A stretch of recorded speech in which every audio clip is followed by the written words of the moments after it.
ಮಾವಳ್ಳಿಪುರದಲ್ಲಿ dumping yard ಅಧಿಕಾರಿಗಳೊಂದಿಗಿನ ವಾಗ್ವಾದದ ವೇಳೆ ಮೃತಪಟ್ಟಿದ್ದ ಶ್ರೀನಿವಾಸ ಶವ ಇಟ್ಕೊಂಡು ಕುರುಬರಹಳ್ಳಿಯಲ್ಲಿ ಪ್ರತಿಭಟನೆ ನಡೆಸಲಾಗ್ತಾ ಇದೆ.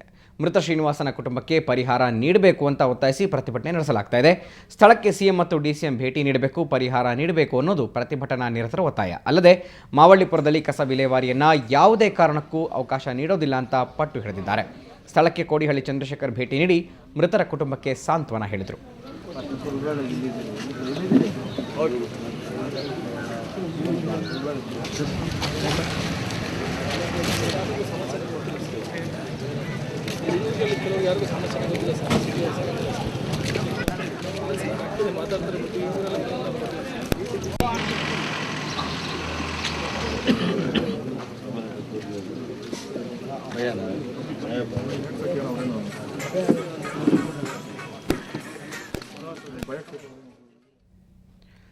ಓಕೆ, ಈ ಬಗ್ಗೆ ಮಾಹಿತಿಯನ್ನು ಪಡೆಯೋಣ. ನಮ್ಮ ಪ್ರತಿನಿಧಿ ಅಶ್ವಿನಿ ಈಗ ಕುರುಬರಹಳ್ಳಿಯಿಂದ ನೇರ ಸಂಪರ್ಕದಲ್ಲಿರ್ತಾರೆ. ಅಶ್ವಿನಿ, ನಿನ್ನೆ ನಡೆದಂಥ ಘಟನೆಯಲ್ಲಿ ಮೃತಪಟ್ಟಿದ್ದಂಥ ಶ್ರೀನಿವಾಸ್ ಅವರ ಶವ ಇಟ್ಕೊಂಡು ಅವರ ಕುಟುಂಬದವರು ಈಗಾಗಲೇ ಪ್ರತಿಭಟನೆ ನಡೆಸ್ತಾ ಇದ್ದಾರೆ. ಪ್ರತಿಭಟನೆ ಇನ್ನೂ ಮುಂದುವರೆದಿದೆಯಾ?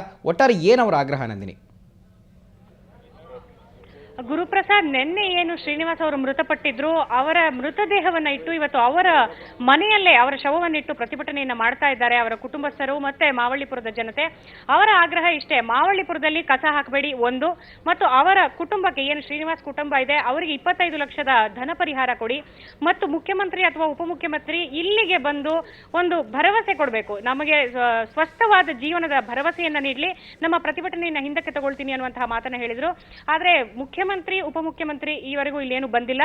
ಆದ್ರೆ ಬಿಬಿಎಂಪಿ ವತಿಯಿಂದ ಹಿರಿಯ ಸದಸ್ಯರೆಲ್ಲರೂ ಕೂಡ ಇಲ್ಲಿ ಬಂದಿದ್ರು.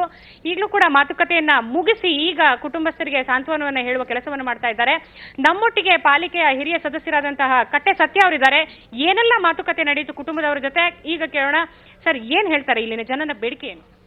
ಇಲ್ಲಿ ಸ್ಥಳೀಯರ ಬೇಡಿಕೆ ಒಂದು 5 ಮುಖ್ಯವಾಗಿ 5 ಪಾಯಿಂಟ್ ಇಟ್ಟಿದ್ದಾರೆ ಅವರು. ಮೊದಲನೇದಾಗಿ ಮಾವಳ್ಳಿಪುರಕ್ಕೆ ಏನು ಪೊಲ್ಯೂಷನ್ ಬೋರ್ಡ್ನವ್ರು ಏನು ಆರ್ಡರ್ ಮಾಡಿದ್ದಾರೆ ಆ ಆರ್ಡರ್ ವೈಲೇಷನ್ ಮಾಡಬೇಡಿ, ಆ ವೈಲೇಷನ್ ಮಾಡದೆ ಅದ್ರ ಪ್ರಕಾರ ನಡ್ಕೊಳ್ಳಿ ಅಂತ. ಪೊಲ್ಯೂಷನ್ ಬೋರ್ಡ್ ವೈಲೇಷನ್ ಮಾಡದೆ ಅದ್ರ ಪ್ರಕಾರ ನಡ್ಕೊಳ್ಳಿ ಅಂತ. ಎರಡನೇದು ಆರೋಗ್ಯದ ದೃಷ್ಟಿ, ಇಲ್ಲಿ ಸುತ್ತಮುತ್ತಲಿರೋದ ಆರೋಗ್ಯಕ್ಕೆ ಯಾವ ರೀತಿ ನಗರ ಪಾಲಿಕೆಯಿಂದ ಕ್ರಮ ಕೈಗೊಳ್ಳಬೇಕು ಅದು ಸರಿಯಾದ ರೀತಿಯಲ್ಲಿ ಕ್ರಮ ಕೈಗೊಳ್ಳಿ ಅಂತ ಅದೊಂದು ಹೇಳಿದ್ದಾರೆ. ಮತ್ತು ಮೂರನೇದು, ಈ ಒಂದು ಸುತ್ತಮುತ್ತಲಿರುವಂಥ ಹಳ್ಳಿಗಳಿಗೆ ಶುದ್ಧವಾದ ಕುಡಿಯೋ ನೀರಿನ ವ್ಯವಸ್ಥೆ, ಯಾಕೆಂದರೆ ಇಲ್ಲಿ ಎಲ್ಲ ಗ್ರೌಂಡ್ ಲೆವೆಲ್ ವಾಟರ್ ಪೊಲ್ಯೂಟ್ ಆಗಿಬಿಟ್ಟಿದೆ. ಆ ಪೊಲ್ಯೂಟ್ ಆಗಿರೋದ್ರಿಂದ ಎಲ್ಲವನ್ನು ಶುದ್ಧವಾದ ಕಾವೇರಿ ನೀರನ್ನ ನಮಗೆ ಸರಬರಾಜು ಮಾಡಿಕೊಡ್ಬೇಕು ಅಂತ ಅದೊಂದು ಪಾಯಿಂಟ್ ಇಟ್ಟಿದ್ದಾರೆ. ಮತ್ತು ಇಲ್ಲಿ ಸತ್ತಿರುವಂಥ 8 ಜನಗಳಲ್ಲಿ 8 ಜನಕ್ಕೆ ನಮ್ಮ ಸರ್ಕಾರದ ಮಟ್ಟದಲ್ಲಾಗಲಿ ಯಾವುದೇ ಮಟ್ಟದಲ್ಲಾಗಲಿ BBMP ಮಟ್ಟದಲ್ಲಿ ಅವ್ರಿಗೊಂದು ಉದ್ಯೋಗ ಕಲ್ಪಿಸ್ಕೊಡಿ ಅವರ ಕುಟುಂಬಕ್ಕೆ ಅಂತ ಅದೊಂದು ಪಾಯಿಂಟ್ ಇಟ್ಟಿದ್ದಾರೆ. ಈ ಥರ ಬೇಡಿಕೆಗಳನ್ನ ಈಗ ಬುಧವಾರ 3 ಗಂಟೆಗೆ ನಗರ ಪಾಲಿಕೆಯ ಕೇಂದ್ರ ಕಚೇರಿನಲ್ಲಿ ಸ್ಥಳೀಯ ನಾಯಕರುಗಳು ಮತ್ತು ನಮ್ಮ ರಾಜ್ಯದ ಉಸ್ತುವಾರಿ ನಮ್ಮ ನಗರದ ಉಸ್ತುವಾರಿ ಸಚಿವರಾದಂಥ ಅಶೋಕ್ ಅವರು ಎಲ್ಲರೂ ಸೇರಿ ಅದನ್ನು ತೀರ್ಮಾನ ತಗೊಳ್ಳೋದು ಅಂತ ಇಲ್ಲಿ ಬಂದಂಥ ಹಲವಾರು ಮುಖಂಡರುಗಳು ಕಾಂಗ್ರೆಸ್ಸಿಂದ ಇರ್ಬೋದು, JDS ಇಂದ ಇರ್ಬೋದು ಎಲ್ಲ ಬಂದಿದ್ದಾರೆ. ಅವರೆಲ್ಲ ಬುಧವಾರ 3 ಗಂಟೆಗೆ ಸಭೆ ಸೇರೋಣ. ಹಾಗೆ ಕೋಡಿಹಳ್ಳಿ ಚಂದ್ರಶೇಖರ್ ಅವರು ಆಗಮಿಸಿದ್ರು.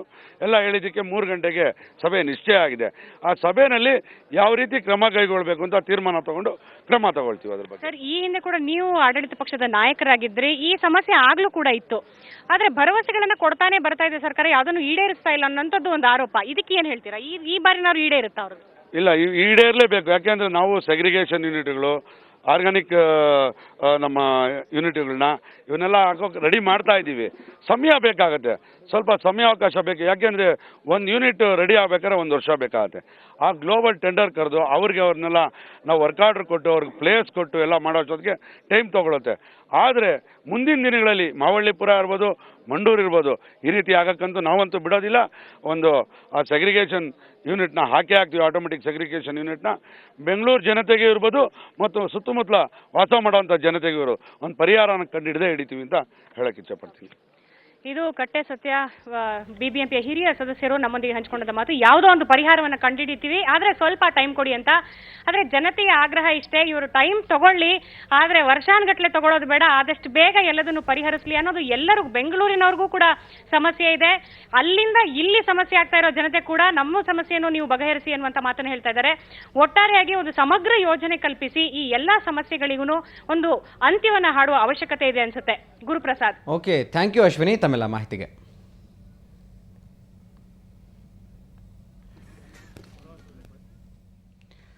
ಈ ಮಧ್ಯೆ ಶ್ರೀನಿವಾಸ್ ಕುಟುಂಬಕ್ಕೆ ಪರಿಹಾರ ನೀಡುವುದಾಗಿ ಮೇಯರ್ ವೆಂಕಟೇಶ್ ಮೂರ್ತಿ ಭರವಸೆ ನೀಡಿದ್ದಾರೆ. ಬೆಂಗಳೂರಿನ ಮಾವಳ್ಳಿಯಲ್ಲಿರೋ ಮೃತ ಶ್ರೀನಿವಾಸ್ ನಿವಾಸಕ್ಕೆ ಇಂದು ಬಿಬಿಎಂಪಿ ಅಧಿಕಾರಿಗಳು ಭೇಟಿ ನೀಡಿ ಪರಿಹಾರದ ಬಗ್ಗೆ ವರದಿ ನೀಡಲಿದ್ದಾರೆ ಎಂದು ಮೇಯರ್ ತಿಳಿಸಿದರು. ಆದರೆ ಮಾವಳ್ಳಿಯಿಂದ ಡಂಪಿಂಗ್ ಯಾರ್ಡನ್ನು ಸ್ಥಳಾಂತರಿಸಲು ಸಾಧ್ಯವೇ ಇಲ್ಲ ಅಂತ ಸ್ಪಷ್ಟನೆ ನೀಡಿದರು. ಮೇಯರ್ ಈ ಹೇಳಿಕೆಯಿಂದ ಮುಂದಿನ ದಿನಗಳಲ್ಲಿ ಮಾವಳ್ಳಿ ನಿವಾಸಿಗಳ ಪ್ರತಿಭಟನೆ ಮತ್ತಷ್ಟು ಕಾವೇರುವ ಸಾಧ್ಯತೆ ದಟ್ಟವಾಗಿದೆ.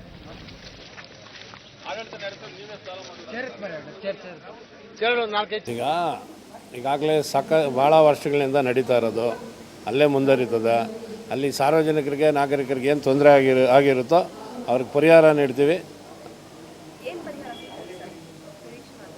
ಈಗ ನಮ್ಮ ಅಧಿಕಾರಿಗಳು ಹೋಗಿದ್ದಾರೆ ಅಲ್ಲಿ, ಅವರು ತೀರ್ಮಾನ ಮಾಡ್ತಾರೆ, ನಾವು ಸಹ ಹೇಳಿದ್ದೀವಿ. ಈ ಬಗ್ಗೆ ಮಾಹಿತಿ ಪಡೆಯೋಣ. ನಮ್ಮ ಪ್ರತಿನಿಧಿ ನಂದಿನಿ ಈಗ ದೂರವಾಣಿ ಸಂಪರ್ಕದಲ್ಲಿದ್ದಾರೆ. ನಂದಿನಿ, ಮೇಯರ್ ವೆಂಕಟೇಶ್ ಅವರು ಮೃತಪಟ್ಟಂತಹ ಶ್ರೀನಿವಾಸ್ ಅವರ ಮನೆಗೆ ಭೇಟಿ ಕೊಟ್ಟಿದ್ರು, ಏನು ಹೇಳಿದ್ರು ಆ ಸಂದರ್ಭದಲ್ಲಿ? ಸಾಮಾನ್ಯವಾಗಿ ಗುರುಪ್ರಸಾದ್, ನಮ್ಮೆಲ್ರಿಗೂ ತಿಳಿದಿರೋ ಹಾಗೆ ಸರ್ಕಾರ ಯಾವುದೇ ಒಂದು ಪ್ರತಿಭಟನೆಗಳ ಕಾವು ಹೆಚ್ಚಾದ್ರೆ ಇಲ್ಲ ಸಾವು ನೋವಾದ್ರೆ ತಮ್ಮ ಹೇಳಿಕೆಗಳನ್ನ ಬದಲಾಯಿಸುವಂತಹ ಸಾಧ್ಯತೆ ದಟ್ಟವಾಗಿರುತ್ತೆ. ಆದ್ರೆ ಮಾವಳ್ಳಿ ಡಂಪಿಂಗ್ ಯಾರ್ಡ್ ನ ಪ್ರಕರಣ ಮಾತ್ರ ಸಾಕಷ್ಟು ತಿರುವು ಪಡೆದಿದೆ. ಮಾವಳ್ಳಿಯಲ್ಲಿ ಯಾವುದೇ ಕಾರಣಕ್ಕೂ ಸಿಟಿಯ ಎಲ್ಲಾ ಕಸ ವಿಲೇವಾರಿಯನ್ನ ಮಾಡಬಾರ್ದು, ಇಲ್ಲಿನ ಜನರ ಆರೋಗ್ಯ ಹದಗೆಡ್ತದೆ ಅಂತ ಜನ ದಿನನಿತ್ಯ ಪ್ರತಿಭಟನೆ ಮಾಡ್ತಿದ್ದಾರೆ. ಇದರಿಂದ ಹಿನ್ನೆಲೆಯಲ್ಲೇ ಒಬ್ಬ ಶ್ರೀನಿವಾಸ್ ಅನ್ನೋರು ಸಹ ನೆನ್ನೆ ತಾನೇ ಹತ್ಯೆ ಆಗಿದೆ. ಇಷ್ಟಾದ್ರೂ ಸಹ ಅಲ್ಲಿನ ಅಧಿಕಾರಿಗಳು, ಬಿಬಿಎಂಪಿ ಅಧಿಕಾರಿಗಳು ಪಟ್ಟಿರ್ತಿದ್ದಾರೆ. ಬೆಂಗಳೂರಿನ ಕಸ ವಿಲೇವಾರಿ ಯಾವುದೇ ಕಾರಣಕ್ಕೂ ಸ್ಥಳಾಂತರ ಆಗಲು ಸಾಧ್ಯವೇ ಇಲ್ಲ, ಇದೇ ಸ್ಥಳದಲ್ಲಿ ಡಂಪಿಂಗ್ ಯಾರ್ಡ್ ಮುಂದುವರಿಯುತ್ತೆ ಅನ್ನುವಂತಹ ಹೇಳಿಕೆಯನ್ನು ನೀಡಿದ್ದಾರೆ. ಇನ್ನು ಅಲ್ಲಿನ ಸ್ಥಳೀಯರು ಶ್ರೀನಿವಾಸ್ ಕುಟುಂಬಕ್ಕೆ ಪರಿಹಾರ ಕೇಳಿದ್ರು. ಪರಿಹಾರ ನೀಡಕ್ಕೆ ಸಿದ್ಧವಾಗಿದ್ದೀವಿ. ಇವತ್ತು ನಾರಾಯಣ್ ಗೌಡ ಅನ್ನೋ ಮುಖ್ಯ ಇಂಜಿನಿಯರ್ ನೇತೃತ್ವದಲ್ಲಿ ಅಲ್ಲಿಗೆ ಸ್ಥಳಕ್ಕೆ ಬಿಬಿಎಂಪಿ ಅಧಿಕಾರಿಗಳು ಭೇಟಿ ನೀಡಿದ್ದಾರೆ. ಆ ಭೇಟಿ ನಂತರ ಬಂದ ವರದಿಯನ್ನ ಆಧರಿಸಿ ಆ ಕುಟುಂಬಕ್ಕೆ ಅಗತ್ಯವಾಗಿ ಸಲ್ಲಬೇಕಾಗಿರುವಂತಹ ಪರಿಹಾರದ ಮೊತ್ತವನ್ನ ಘೋಷಣೆ ಮಾಡ್ತೀನಿ ಅನ್ನುವಂತಹ ಹೇಳಿಕೆಯನ್ನ ವೆಂಕಟೇಶ್ ಮೂರ್ತಿ ನೀಡಿದ್ದಾರೆ. ಮುಂದಿನ ದಿನಗಳಲ್ಲಿ ವೆಂಕಟೇಶ್ ಮೂರ್ತಿ ಮಾವಳ್ಳಿಯಲ್ಲಿ ಡಂಪಿಂಗ್ ಯಾರ್ಡ್ ಬದಲಾವಣೆ ಮಾಡಲ್ಲ ಅನ್ನುವಂತಹ ಹೇಳಿಕೆ ಸಾಕಷ್ಟು ತಿರುವುಗಳನ್ನ ಪಡೆದು ಅಲ್ಲಿನ ಸ್ಥಳೀಯರ ಹೋರಾಟ ಮತ್ತಷ್ಟು ಹೆಚ್ಚಾಗುವಂತಹ ಸಾಧ್ಯತೆ ದಟ್ಟವಾಗಿದೆ. ನಂದಿನಿ, ಮೃತಪಟ್ಟಂತಹ ಶ್ರೀನಿವಾಸ್ ಅವರಿಗೆ ಕೇವಲ 27 ವರ್ಷ, ಕುಟುಂಬದ ನಿರ್ವಹಣೆ ಹೇಗೆ ಮುಂದಿಂದು, ಅದ್ರ ಬಗ್ಗೆ ಏನು ಬಿಬಿಎಂಪಿ ಅವರು ಭರವಸೆಯನ್ನು ಕೊಡ್ಲಿಲ್ವಾ, ಹೇಗೆ? ಶ್ರೀನಿವಾಸ್ ಸುಮಾರು ಅವರು 3 ಜನ ಹೆಣ್ಮಕ್ಳು, ಅದರಲ್ಲಿ ಒಬ್ರಿಗೆ ಮಾತ್ರ ಮದ್ವೆ ಆಗಿದೆ, ಮಿಕ್ಕಿದವ್ರಿಗೆ ಆಗಿಲ್ಲ. ಈ ಹಿನ್ನೆಲೆಯಲ್ಲಿ ಕುಟುಂಬದ ನಿರ್ವಹಣೆ ಕಷ್ಟ. ಮಧ್ಯಮ ವರ್ಗದವರಾಗಿದ್ರು ಇವರಿಗೆ, ಅಣ್ಣ ತಮ್ಮದಿರೆಲ್ಲ ಇವರೆಲ್ಲ ಜಾಯಿಂಟ್ ಫ್ಯಾಮಿಲಿ ಆಗಿದ್ದು ಇವ್ರಿಗೆ ಕುಟುಂಬ ನಿರ್ವಹಣೆಗೆ ಶ್ರೀನಿವಾಸ್ ಅವರೇ ಆಧಾರವಾಗಿದ್ರು.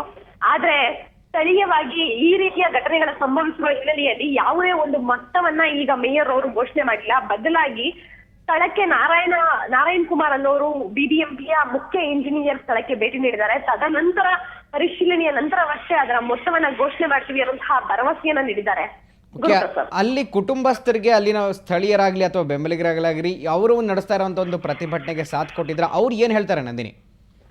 ಸಾಮಾನ್ಯವಾಗಿ ಪರಿಹಾರದ ಮೊತ್ತವನ್ನ ನೀಡ್ತಾರೆ ಅನ್ನೋದು ಅವರ ಮುಖದಲ್ಲಿ ಸ್ವಲ್ಪ ಮಟ್ಟಿಗೆ ಮಂದಹಾಸವನ್ನ ತಂದಿದ್ರು ಸಹ ಪರಿಹಾರವನ್ನ ನೀಡಿ ಮತ್ತೆ ಮಾವಳ್ಳಿಯಲ್ಲೇ ಡಂಪಿಂಗ್ ಯಾರ್ಡ್ ನ ಮುಂದುವರಿಸ್ತೀವಿ ಅನ್ನುವಂತಹ ಹೇಳಿಕೆ ಅಲ್ಲಿಯವರಿಗೆ ಸಾಕಷ್ಟು ಕೋಪ ತಂದಿದೆ. ಇನ್ನು ಈ ಪರಿಹಾರದ ಮೊತ್ತಗಳು ಅಂತ ಅಂದ್ರೆ ಬರೀ ರಾಜಕಾರಣಿಗಳು, ಜನಪ್ರತಿನಿಧಿಗಳು ತಮ್ಮ ಹೇಳಿಕೆಯಾಗಿ ಮಾತ್ರ ಉಪಯೋಗಿಸ್ತಿದ್ದಾರೆ ಅಸ್ತ್ರವಾಗಿ. ಬದಲಾಗಿ ಪರಿಹಾರ ತಲುಪಬೇಕು ಅಂದ್ರೆ ವರ್ಷಾನ್ಗಟ್ಲೆ ಕಾಯ್ಬೇಕು ಅನ್ನುವಂತಹ ಬೇಸರ ಎಲ್ರಿಗೂ ಸಾಕಷ್ಟು ಆತಂಕ ಮೂಡಿಸಿದೆ. ಬೇಗ ಪರಿಹಾರ ಸಿಕ್ಕಿದ್ರೆ ಅಲ್ಲಿನ ಕುಟುಂಬ ಸದಸ್ಯರು ಸಹ ಅದರ ಫಲಾನುಭವವನ್ನ ಪಡಿಬಹುದು ಅನ್ನೋದು ಅವರ ಅಭಿಪ್ರಾಯವಾಗಿದೆ.